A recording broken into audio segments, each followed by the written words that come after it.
Okay, so I had really good response from the last video I made just about composition and how I kind of think about breaking down a photo. So I thought that I would dig through my archives and find some photos that really had never been shown before and maybe show a few of those and talk about the idea with the composition, break it down a little bit, and hopefully kind of at least take you through the process that I think about, putting together a picture. Of course, there's a lot of different thoughts and methods of going about doing this, but lately I've been trying to focus my attention and thinking about more complex pictures, things that have more layers, things that have a bit more depth, things that are a culmination of many smaller pictures put together to make a more complex composition and something that's more interesting for people to look at. So you'll have to excuse again my environment. I'm on my back porch and it is getting hot, so I'll try to make this quick. So let's look at this picture. This is from, oh goodness, maybe 2017, I think, a ways back. And at the time I had it in my head that I was gonna do this zine or this essay on martial arts and kind of like kids doing martial arts. And when I was growing up, my father was really involved in martial arts, and I find it kind of a fascinating community, even though I've never participated in that community before. So this was kind of an investigation of that, and it never really went anywhere. I only went once or twice to this dojo to photograph. But as I was doing that, I was also experimenting with how to make the pictures in this space, how to illuminate the space, because the environment is very, very dark. So my strategy in this situation was I brought a large studio light, a large monolight with a wireless receiver, and I would put it in different parts of the room. I only had one to use because I only owned one. So I'd have to kind of like make one light work for a large space. So if you see in this picture, you can tell that it's lit, it's augmented, it doesn't look real or realistic. And that is always how something is lit, and the lighting will cue the viewer into how much realism they're participating in as they look at a picture. So looking at a picture like this, it seems very cluttered, and there's a lot going on here. So to start out, I think it would be easier if we kind of break this area up into a few different zones. So we're going to look at, and we're going to start from the left and work our way to the right, because in this picture especially, there's kind of a wall in the middle. There's a divider. If you look, there's like this rolled up blue mat, and it follows a line all the way up to whatever this machine is back here, these beams back here. So the picture is distinctly broken up in the middle, and there's two things happening, one on each side. I like making pictures like this. I like when there's a hard dividing line. I don't know if it's good or bad, it's just the way that I see things. So as we see these three different sections, let's start off and let's look at the section to the left. And this, obviously the picture is kind of strange because we have this older gentleman with some sort of a service member hat on, so we're assuming he's a veteran, looking across at these younger guys that are kind of not so serious, participating in this craft. But I found this part of the picture somewhat strange, and I like to think about, this is its own picture. So I could have just framed this part of the picture and it would be its own picture, but it's just not nearly enough. But if we break this down into a kind of a sub photograph, we have something that is kind of strange here. Well, at least this was the idea. If you look up here, there's this wave, and this is very traditional art and kind of Japanese painting, traditional Japanese art. So this wave on the wall, in some ways, and try to follow me here, again, this is how my brain works. Maybe you're like, that doesn't work at all. The shape of these chairs and this guy's arm in some way kind of echo the same shape of this wave. So we have like this man, and we have a kind of a doubling effect of the two waves.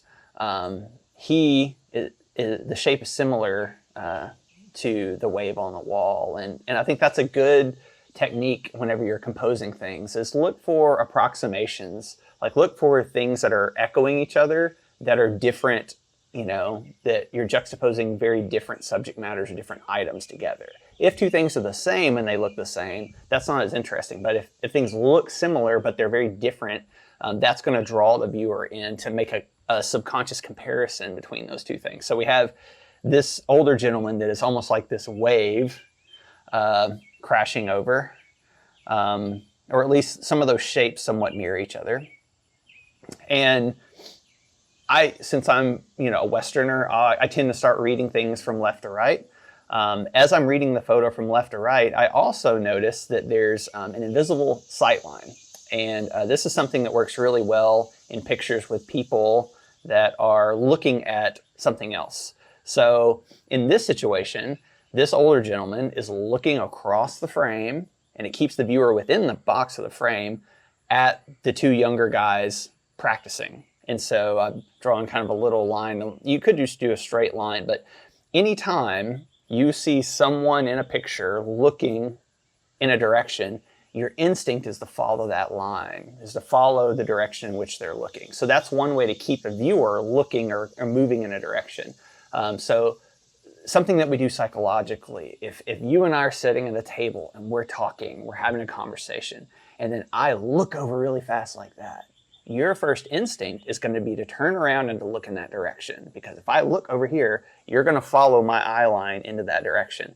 So this is a trick that we can play in our photographs. Wherever someone's looking in a picture, the viewer is going to follow that direction in which they're looking. So we jump across the frame now with this sight line, and now my outdoor air conditioning unit just kicked on, so it's probably going to be a little bit noisier. We're just going to have to deal with it. I don't have an office right now. We're just making the best of it.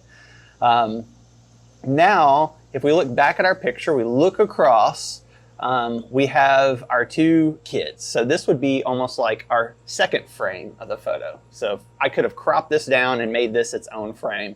But again, I think it's not interesting enough.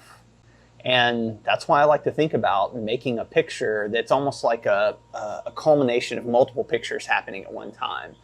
Making this picture with these two young guys, you know, sparring or practicing or whatever, it's just not interesting enough. But as a piece of the picture, it can become a lot more interesting. Of course, you know, the expressions here are funny. We have this one kid that's yawning, that's almost like he's ready to go to bed. His hair's a little bit messed up, like he's really tired, or maybe he just woke up. We have this other kid that's doing a kata or something, but he has like this grin on his face, and his hands aren't even like really clenched, so he doesn't look really tight and firm. He kind of looks kind of loose, and he's laughing a little bit. So it doesn't feel as serious as maybe it should feel when they're practicing. But I mean, that's part of the environment that we're walking into. That's the feel that I want the viewer to have. These younger guys maybe aren't taking it as seriously, but this older gentleman looks serious as a heart attack. So within this picture in a picture, there's also this interesting triangle shape. So if we follow the line of this kid's leg all the way up, we make it to the Japanese flag, we move all the way back down, we have the young guy here. So it makes kind of like a smaller shape within the shape, and that's something that helps the viewer a lot. When they can kind of make shapes out of different items or find recurring shapes or echoing shapes, that makes it easier for the eye to look at.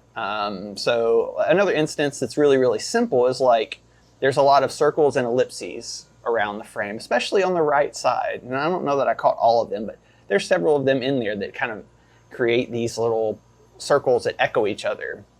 Another thing that I'm seeing now is like we even have these ballasts, these fluorescent banks at the top that we have 3 of them that kind of work their way across the frame.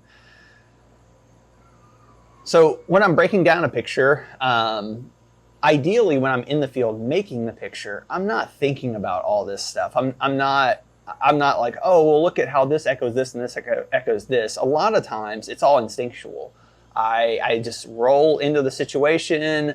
I'm working the room. I'm making a lot of pictures. A lot of them, the compositions aren't very strong, but you have to make keep making until you start to find the little segments and pockets.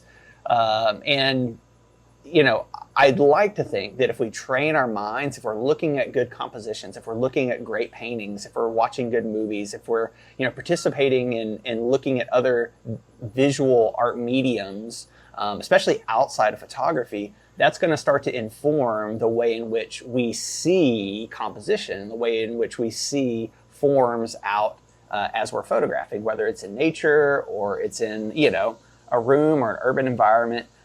If we break everything down into shapes, then we can, you know, we can create and build a picture.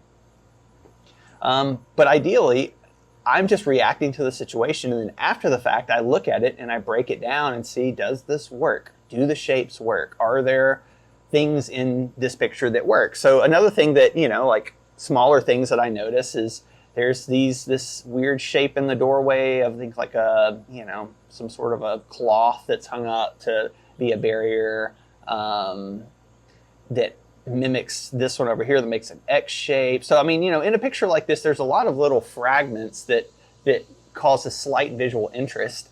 But overall, it should kind of come together in some way to make something that's interesting enough for the viewer to look at. Now, does this accomplish that task of being, you know, a great picture? I don't know.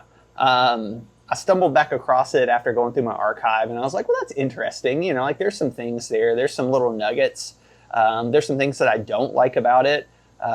Like one thing that annoys me is that this kid especially, who's a very dominant player in this picture, he has a very dark uniform or a gi on. And his gi is so dark that it does sort of blend into this shadowy area back here. So there's not a lot of separation from this with this kid and the background. And the same with this kid's pants, like he kind of blends into the background because of this dark area here. It would, I think, be a stronger picture if we had a bit more separation and contrast for these two kids. Kind of like this guy. This guy is separated really well from the background. He really pops, but you know, that separation isn't so strong here. If this kid was wearing like a white gi, if they were both wearing white gis, that would make it way better. I think it would be more commanding, or just another color that wouldn't be this red color or this dark blue color. I think that would help a lot. You know, a picture like this is asking a lot of the viewer to really take the time to look at it, and not everyone's going to do that. And even if they do, you know, are they going to even respond to it in a positive way? I don't know. But I think that this is a good example of a way that you can challenge yourself in making a photograph that contains smaller photographs, that making a photograph that contains a lot of shapes, a lot of activity. There could be a lot more going on here for sure. But I think like because of what is happening in the frame and the expressions on people's faces and kind of the banality of the whole thing, the way in which it's seen kind of far back, this whole like big headroom in the room, you know, which a lot of people would never do, make that much headroom, you know, above all these people.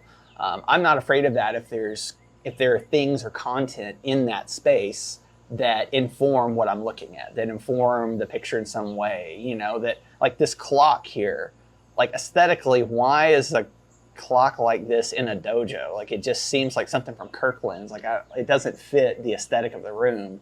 And you have all these like stacks of books and, you know, stuff that shouldn't really, you know, belong, and maybe not, this light doesn't work. And there's just little details that ideally are invitational for the viewer and that they can make assumptions about what they're looking at. So hopefully that's helpful. I'm going to try to be a little more steady in the next several weeks to make some more videos. I have a zine or a small book that I have put together that I talked about previously about some work I made in Iceland.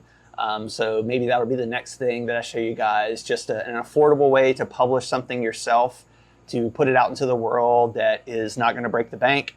If anything, it's not going to cost you anything, which is hard to do in the publishing world. And, you know, if you like it, then you can grab a copy and let me know what you think. So I'll try to get that video done fairly soon to kind of share with you that process, and hopefully that will be helpful. All right. If you have any questions or thoughts, please do share them in the comments, and I'll do my best to respond. And if this can be helpful to someone else, please share, these videos with someone else. The goal here is education. I want to help you make the best pictures that you can make, because I don't believe there's such thing as too many great pictures in the world. It's not a contest. Art is not a contest.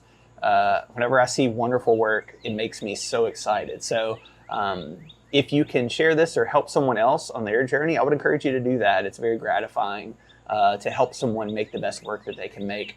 And so hopefully this is helpful for you. All right. If I can be helpful, please drop a comment and I'll do my best to answer it. All right. Have a great day.